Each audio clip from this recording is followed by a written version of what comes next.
Our district went through a major transition a couple years ago, and along with that brought us new horizons and let us become familiar with a few Tennesseans. And some of the Kentucky people went down to try to help them out a little bit, like my daughter and son-in-law. But from that also, we had, and I feel like the church along with the district has done a great job supporting the Floyds. The Floyds are wonderful people, and I'm happy that our church does help them in their efforts. But the Lord decided that just one from Tennessee was not enough. He called another one. And she is trying to get things together, and I'm sure she will give us a little bit of some figures and things of what it takes for her to be able to go. And it was my privilege when she called me to say yes, and for her to come. And at this time, we want to give her an opportunity to come and share what's on her heart this morning. And may the Lord bless you as you come.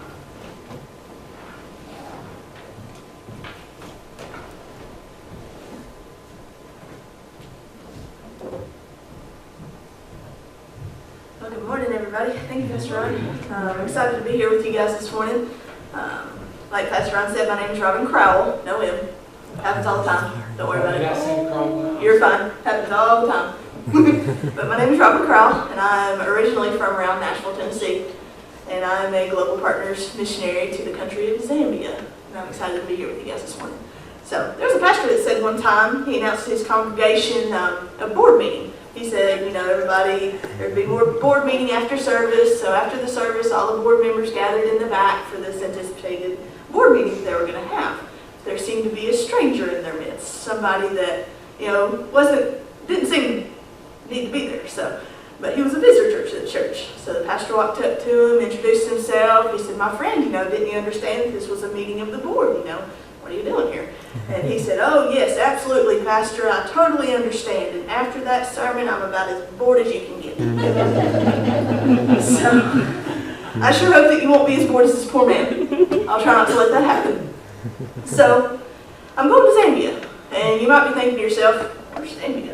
Don't worry, I felt the same way. I had to look it up on a map when that situation introduced itself to me a couple years back. If you look at the map of Africa, big country, big continent of Africa, in the middle there's a big country called the Democratic Republic of Congo. Right south of that is kind of like a J-shaped or a U-shaped country. That's Zambia, and that's where I'll be going. And I'm a PA.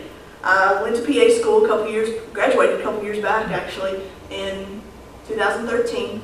I'm a physician assistant. I work as a physician assistant now in a pediatric office in Cookeville, Tennessee.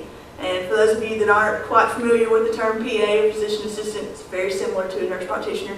So I'm able to diagnose, see patients, treat patients very similarly to what a physician would do, just not with the extra 10 years of school that they have to do. So I'm working there now and also doing this, what I call partnership development. I want to touch on that a little bit for you guys. So I think of a synonym for partnership as being participation. And I think of participation meaning everybody joining in to achieve a common goal. It means doing something. So I want all of you guys to participate with me in this incredible work that God is doing in Zambia, particularly at a little mission hospital in the town of Zimba called Zimba Mission Hospital. And I want you guys to receive that credit. Partnering with me, participating with me. I'm just doing what God wants me to do. He's getting the ultimate credit, but it's without you guys that I wouldn't be able to go over there and do this. So I want you guys to get that credit with helping those people heal physically and spiritually as well. I'm going to tell you guys a little bit later how you can do that. Paul talks about this too. He talks to his church at Philippi in Philippians chapter 4, verse 17. So he's talking to his supporters and saying, "Not that I desire your gifts. What I desire is that more be credited to your account." So he's thanking his supporters that have supported him in ministry as he traveled all over the place back a long time ago. And he's saying, "Thank you for what you're doing, but I want you to receive the credit for what God's doing through me with your help." So, like I said, I'll be working at a mission hospital in the town of Zimba, Zambia. Doesn't roll off your tongue very easily. As a physician assistant, I'll be mainly working in the outpatient clinic of the hospital, seeing all kinds of patients. So from the little babies to the older generations and anybody in between. You know, diagnosing colds, cough, sneezing, runny nose, lacerations, broken bones, whole 9 yards. And I'll be also working with the locals there. You know, a lot of the staff at the hospital that I'll be working at are locals. You know, helping them further their knowledge of God's temple and the Holy Spirit, and just helping them, kind of discipling them. You know, I'd love to see, you know, a lot of them profess to be Christians, but aren't actually doing much with it. You know, I'd like to disciple them and just help them see that they can just live with the joy of the Lord as they walk throughout their days. And I hope to be ready to go in January. So I've been doing the invitation, doing the partnership development all year. It's been exhausting, and I'm about 59% funded right now, so about 41% to go, and I'll be ready to go to Zambia. Hopefully by January 2016 for my first term of 3 years. So I'm doing 3 years over there for the first time. I'm excited. So you might be wondering, okay, that's awesome. You know, how did all this come about? So like I said, I was in PA school from May of 2011 to August 2013 at Trevecca Nazarene in Nashville. And there, you know, PA school is 27 months. It's a master's degree level program. The first year and a half is all book work. So we're hitting the books heavy, you know, studying everything, doing 75% of medical school stuff in 50% amount of the time. So it was crazy insane, but it was awesome. I loved it. And the last year is all practicing, you know, in clinics and hospitals in Africa, you know, all kinds of places, just being able to put into practice what we've learned over the past year and a half previously to that. And I remember back, I think it was second semester in 2011, us all being called together for a presentation from 2 missionary physicians in Zambia, Drs. Dan and Joan Jones. So they were giving their presentation and ultimately offering up for PA students to come and do one of their clinical rotations in Zambia. And you know, they were doing their presentation, showing us all bloody, nasty pictures that were incredible. I loved what they were doing. I've always loved missionary medicine, but you know, I just kind of thought to myself, Africa's just a little bit too far away from me. 8,000 miles, just a little bit too far away. Hold that thought. So fast forward to January 2012. Some of y'all have heard this story before, but you're going to hear it again, so I love telling this story. I was at a conference, a college conference in Atlanta, Georgia called Passion. Any college kids that you know, highly recommend that conference. It'll change your life. It was incredible. So about midweek through the conference, the sermon that morning was just a little bit different. They asked us all to remain standing while a group of the leaders read straight through the book of Ephesians. You know, they read from the first chapter to the last chapter. Every so often they would stop and pause to allow us to reflect on what God was trying to show us and what He was trying to teach us in that moment. So they stopped, they paused, and I just began to seek the Lord a little bit and pray and see what He wanted to show me. And it's at that point when He told me, He's like, I want you to go to Africa. He said, why would you let a silly fear of flying stop you from doing my will? He said, if I hadn't called you, why not also keep you safe? And I'm just like, what? You know, I remember hearing this presentation a couple months back, and now God's telling me, yep, that was for you. I want you to go over there. And I'm like, oh, wow, okay. So, you know, just thinking, processing throughout that week. I headed back to PA school the next week, and we had to have our wish list for our rotation sites turned in to the clinical director. And I'm like, all right, Lord, you're doing something with this. So I added Africa to the list. I'm like, all right, you know, let's see where this goes. And they in turn handed me a 13-page Global Partners application for me to fill out and pretty much shine my life away and answer any question on demand, but that's beside the point. You know, just through that application process, I got interviewed, praise God, I got accepted, and a year and a half later, I was set to go to Zambia. So I have been there before. I was there from all of June, end of June and all of July back in 2013. It's crazy, it's been over 2 years ago now. And just, God just changed my life. You know, just ridiculously broke my heart for these patients and these people in that small town of Zambia. And He just destroyed my heart in the best way possible. You know, and I never understood the fact that God could transform your heart for people 8,000 miles away in just a short time. And like I said, God was doing something with this. So I get back, I graduate PA school the end of that week, you know, and just like the whirlwind of different things, and I'm trying to process all of what God was doing, and just in the weeks and months after that, just like asking the Lord, what are you doing with this? You know, what do you want me to do with this? And He gave me an answer a couple months later. I was in my room seeking the Lord at my desk one day, and here comes God again saying, yep, I want you to go back there. He said, not just for a few weeks this time. I want you to be a full-time missionary over there. And I'm like, no, what? You know, because most medical professionals, they are very type A personalities. So we have our lives planned out. You know, I knew I was going to graduate PA school, study like crazy for my boards, pass my boards, find a job, work like crazy to pay off my mile-high stack of student loans, and hopefully go on short-term trips occasionally, all over the world where the Lord allowed. But this full-time missionary thing wasn't in my plans at all. But his plans are higher than mine. He knows what he's doing. And God is actively preparing me for this full-time missionary service even now. Remember that mile-high stack of student loans I mentioned? God's taking care of it through an organization called MedSin, who's going to take over payment of my student loans when I go to the field. That's God. It's over $100,000 that I don't have to worry about. God's in this. Amen. To whom he calls, Amen. he also provides. And there's a verse in 1 Thessalonians that I came across a couple months back. I've been saying that phrase for the past 9 months. And it's in his word. And it's crazy. I think what it's saying is, I'm blanking on it now, but if God sees you to do something, he will do it or something like that. I can't remember the verse. Ask me later and I'll tell you, but I'm a little nervous speaker anyway, so it's beside the point. God's in this. To whom he calls, he also provides. And it's incredible to see his work over the past 2 years now. It's awesome. So I want to tell you a little bit about my time over there last time. Like I said, I was there back 2 years ago now. And I want to tell you a couple stories of 2 people that have impacted my life in a great way. The first one is a patient of mine. His name was Gibbon. Some of you might have heard this story. Like I said, I'm going to tell it to you again. Gibbon was one of my patients, and this date was July 12th, 2013. I was taking care of Gibbon for this particular week. He was very, very sick. He was a 28-year-old male. He was HIV positive. He had TB. He had meningitis. He had sepsis. He had a small bowel obstruction. All these things diagnosed over just 2 short weeks with this man. Very, very sick. And I was taking care of him for that week. So I was bound and determined I was going to make him well.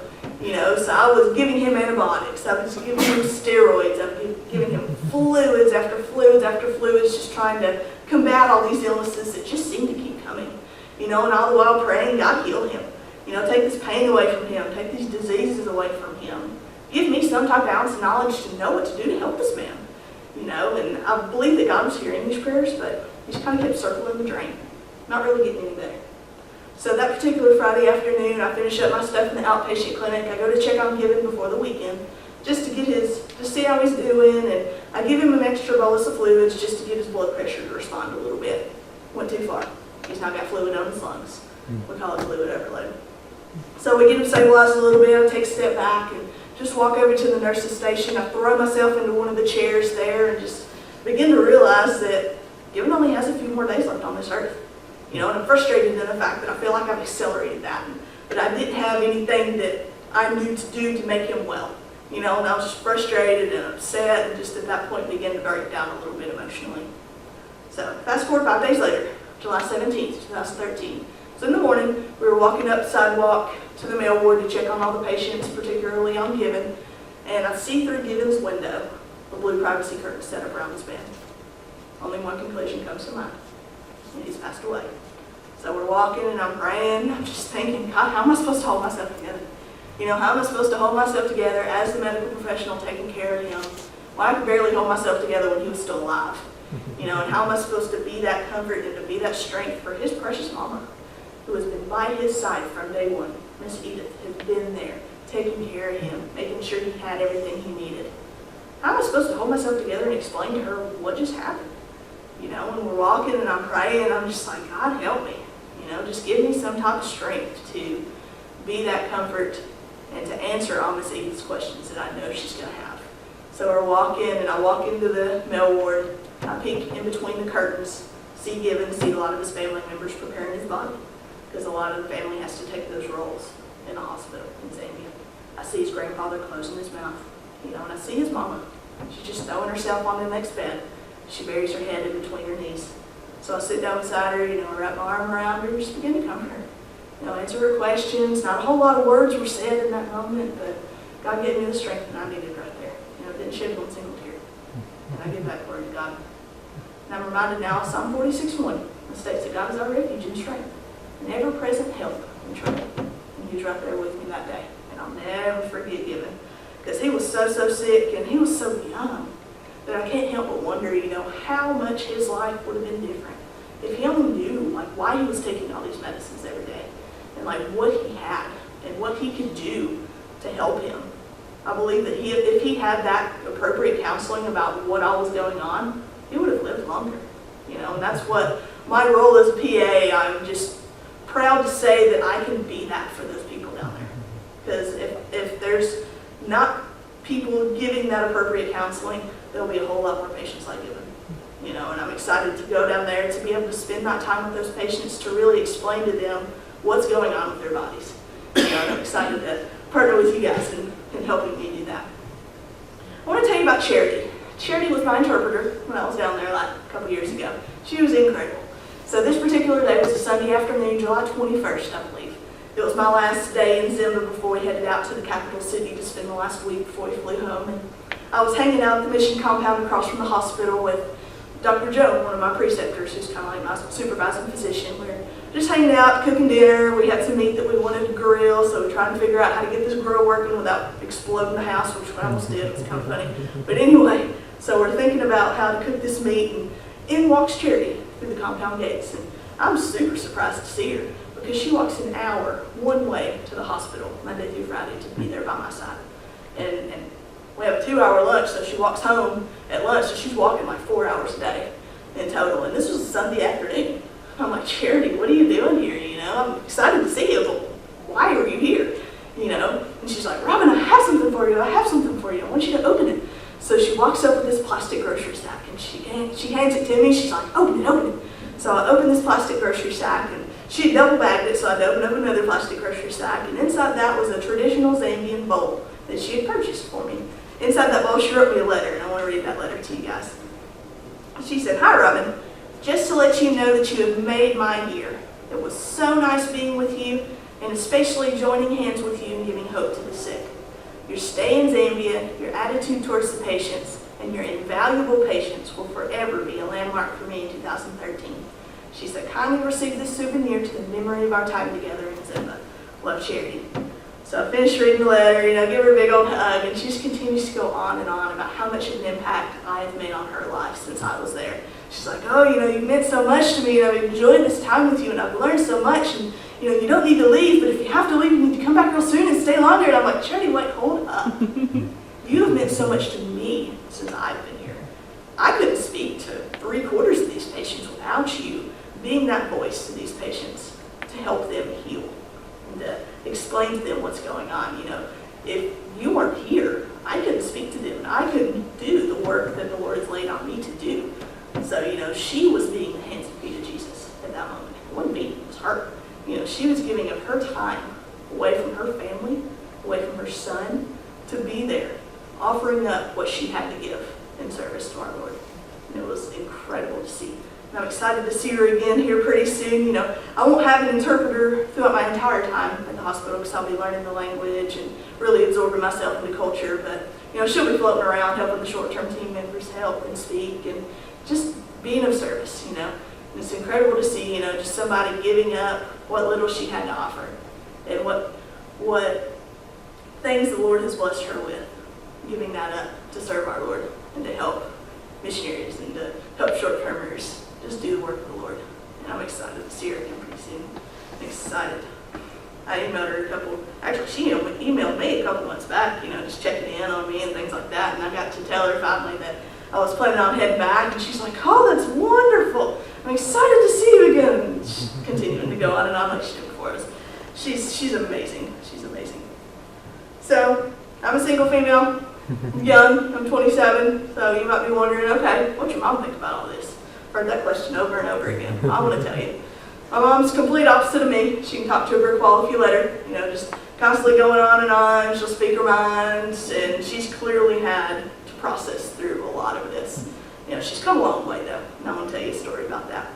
This was this past October, and I was up in Indiana for training with Global Partners, missionary training, or missionary orientation actually is what it was. And it was a week-long thing, get to spend time with other new missionaries, just absorbing training and what we're about to get ourselves into. And about midweek through, I get a text from my mom. She's like, how are things going? So I tell her, lots of good info, lots of good tips, I'm really enjoying my time. And she says, are you at a PA conference? I'm like, no. Where I am. I tell her where I am. She knows I'm up here with you guys today, but I said, no, this is missionary orientation. It's for Africa. The next text shocks me. She goes, oh, I really wish you'd rethink this whole life thing. So in the previous couple of weeks, she had finally understood and finally comprehended the fact that this was more than just a 3-year deal. She thought I was going over there for 3 years, doing my thing, seeing lots of patients, coming home, finding a job, working, and, not really going back. No. 3 years is just first term. And hopefully, as the Lord allows, I'm planning on going back for more terms after that. But clearly she was struggling with this. Clearly she was struggling with this. So at the end of that day, I go to my mobilizer, who's kind of like my point of contact at Global Partners, and tell her what's going on. And she's a spunky little thing. I love her to death. She's like, you know what? I'm going to be praying. We're going to get all the Global Partners praying on this. And I want you to take this book home to your mom. It's called Parents of Missionaries. So I finish up the training, head back home, and in the weeks after that, have a lot of good conversations with my mom, just really explaining to her, why I'm doing this and why I feel like God's called me to do this, and I'm doing this for the right reasons, not just to get my loans taken care of. And still I see that book that I gave her shoveled under a pile of papers left untouched. So fast forward a couple weeks later, this was a Saturday morning, I was going to get my hair cut. The lady that cuts my hair, she also cuts my mom's hair. Her name's Felicia. So I walk in, Felicia goes, "Hey Robin, how you doing?" "Hey Felicia." I sit down a couple minutes later, Felicia goes, "Hey, congratulations." I'm like, "Why?" She said, "Your mom told me that you've been accepted to go back to Africa. I think that's so exciting." And I'm like, wow. So I'm just sitting there, I'm like, my mom must be starting to process this a little bit better, because she's telling everybody that she knows what's going on in a way that seems like she's proud of me for doing it. I'm like, this is awesome. This is awesome. God's awesome. So Felicia cuts my hair, I have a lot of good conversations with her, and I head back to my mom's house after that, just to hang out with her for a little bit. I walk in the door, and on the kitchen table is an open Parents of Missionaries book sitting there. God's doing an awesome work with my mom. He's done a lot of work in my heart, but he has transformed her heart just so incredibly over the past couple of years now, and has strengthened her walk with the Lord. Just he really helped her understand just what God's call is and what that looks like. And because there's no preachers in my family, there's no missionaries in my family. My mom doesn't even have her passport. So this is all completely new to her, but God's in control, and he's just really helping her along with it. And it's been amazing to see his change in her heart. So my mom told her dad, which is my grandfather, that I was called to go to the mission field again, called to go back to Zambia. And he's just this rugged old man, just kind of has a scowl on his face the whole time, just not really accepting anything, even though he likes it, and just kind of talks like that, just looks like, he doesn't really accept anything. So she tells him all this. Robin's called to go back to the mission field, just telling him all about it. And his response was, "You need to tell her she answered the wrong phone." So God called me to go back to Africa, but I apparently answered the wrong phone, and I need to pick it up. Anyway, no matter what, my entire family and all my friends and everybody said, you can't argue with God's will. God's will, it's his ultimate plan, and even though some people aren't as accepting of it, they still understand that, I don't want to be on the other side of God's will. We need to do this. We need to support those who are called, albeit 8,000 miles away. And God's gonna protect, and God's gonna comfort, and God's gonna, just be that source of protection for anybody that is chosen to go, and the family that doesn't go with them, I should say. So, as a result of all this, God's definitely in this. I hope I've portrayed that to you guys. That, just this single little girl born and raised around Nashville, Tennessee, working as a PA, is called to go to the mission field, And I want to invite you guys into that partnership, that participation with me in doing this. And like I said, I think of participation as everybody doing something. So there's my part in all of this, and there's y'all's part in all of this. My part would be being your hands, being your feet on the ground in Zambia, helping those people at that hospital heal physically, spiritually as well. And like I said, by giving you guys the credit. My part would also be praying for you guys. We think of, we need to pray for missionaries, pray for missionaries. Well, missionaries pray too. So you can count on me to be praying for you guys. I've got my prayer cards out back on my table. There's my email address on them. So if you do email, feel free to shoot me prayer requests. You can definitely count on me to be praying for you guys, as I know you guys will for me. And my part would also be keeping you guys updated. If you do email, or even, I've got some churches that not a whole lot of the people in the congregation do email, so they're printing out the newsletters for everybody. I send out monthly newsletters every month just to keep you guys updated, so you guys know what to pray for and what to celebrate with what God's doing. Even now, just through this whole traveling across, Kentucky and Tennessee and everywhere in between, doing the deputation. I'm doing my newsletters now. So just seeing how that's going and the stories that have come along the way with that. And, so you guys know how to be praying for me. And your part would be reading those newsletters, reading those emails. So like I said, so you guys know what to be praying for. And sharing with me your prayer needs so that I can know what to be praying about for you guys, as I trust that you'll be praying for me as well. And like I forgot to mention, but there's a sign-up sheet out there. Like I said, if you do email, I'd love to have your email to add me so I can add you to my newsletter list. And elephant in the room, there's a big financial burden needed to go and do this. So like I said, I'm about 59% funded now for my technically first year. Very, very complicated situation. But in a sense, what I rely on is monthly supporters. So people that can commit to, yes, I will partner with you every month for the first 3 years, essentially, to get me funded for my first term. And if God would have that to lay on your heart, definitely let me know. And that's a way that you can be a blessing and partnering with me and guiding this incredible journey that He's set me on. So, medical missionary service, it's a very, very unique mission field. We're encountering these patients at some of the most vulnerable points in their life. These patients are searching, they're hoping, they're just praying for somebody for healing, essentially. And they're just wondering, is this some type of higher power out there to give them hope? We know there's a higher power out there to give us an eternal hope. We call Him Jesus. And ultimately, the world needs to know Him, and Zambia needs to know Him. And together with you guys' help, we can make that happen. So let me pray for us. God, I thank you for this day. I thank you for this time, Lord, and thank you for calming my nerves and just speaking through me. God, I pray that you'll just help all these wonderful people, Lord, as they live day to day. And like a slide said this morning, no matter what, we are missionaries if we have committed our lives to you. And help us just be that missionary, Lord, as we walk day to day through work, through school. God, just be that person that shows the light for you. God, I pray that you'll give us strength to do that. I pray that you'll just bless these wonderful people, Lord, as they just wonder what you would have them do and support for your work in Zambia. God, I pray that you'll speak to them and let them know exactly what you want them to do, and pray that they will trust in you, knowing that you will provide that for them.